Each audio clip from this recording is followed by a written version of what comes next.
Hello everyone, welcome to Shorthand Battle. I am Divya and I am going to dictate you a passage of 840 words from Progressive magazine at the speed which will be above 110 words per minute. So get ready for the dictation. 3, 2, 1 and go. Mr. Deputy Chairman, Sir, I rise to support the bill as it proposes to amend the Constitution in a manner so that the most important and the urgent need of our people may be included in our Constitution as fundamental right. Right to work is the essential condition of our existence as a human being. You know, sir, through work, man distinguishes himself from beast and develops his capability to be the master of his fate and controls the nature and builds up civilization. This power to work helps him to control the nature and to use it in his interest. He produces his bread and thus continues his existence. Without work, how can a man earn his livelihood?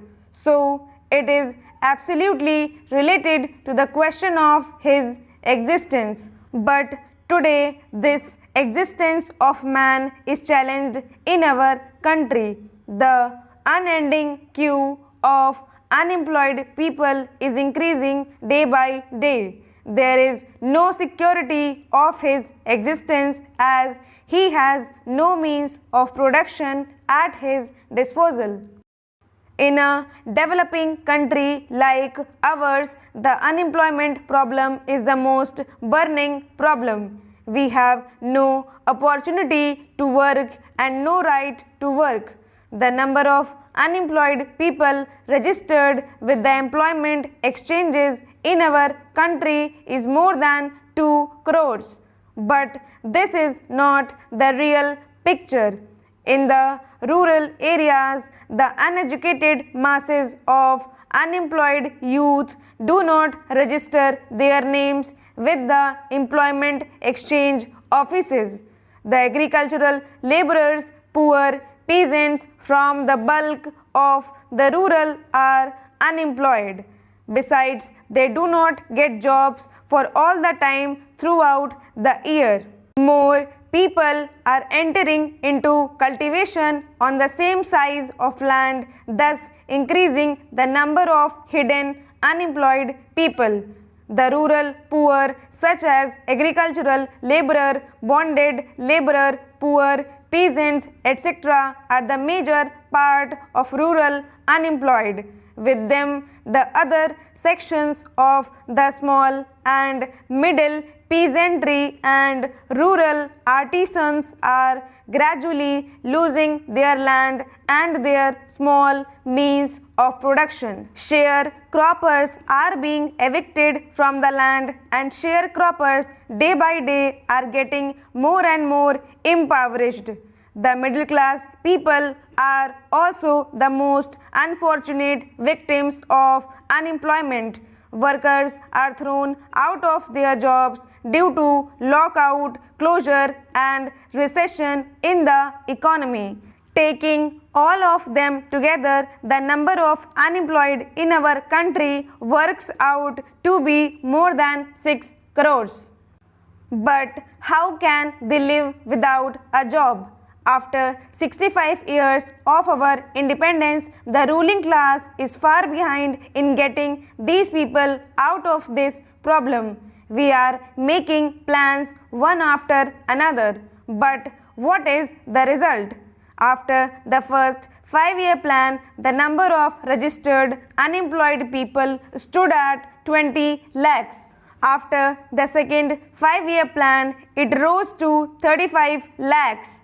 After the third 5-year plan, it crossed the line of 53 lakhs and after the fourth plan, it was more than 80 lakhs and now it is 2 crores. This is the reality in spite of the ruling party's tall talks of socialistic pattern of society, democratic socialism, and ultimately socialism and new economic program.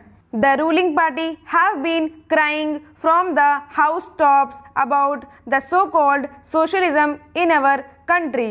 The number of unemployed in the country has been increasing because their socialism is a fake socialism and it is to deceive the people only. They talk of socialism only because they know people love and like it. People believe that without socialism, unemployment problem cannot be solved.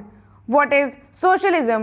It is only the scientific socialism which is the real socialism and which abolishes exploitation of man by man, which abolishes private property system in the economy, which takes the means of production in the hands of the state and which guarantees the right to work.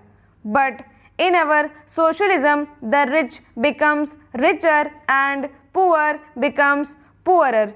This is really capitalism under the guise of socialism. This is fake socialism and this is only to deceive the people. Can we claim of building socialism without making the right to work as a fundamental right?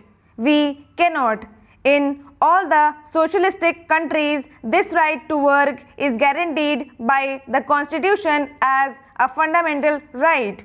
I would like to quote the relevant articles from the constitution of a few socialist countries. Article 40 of the erstwhile USSR Constitution says that citizens of the USSR have the right to work, that is, to guaranteed employment and pay in accordance with the quantity and quality of their work and not below the state established minimum, including the right to choose their trade or profession.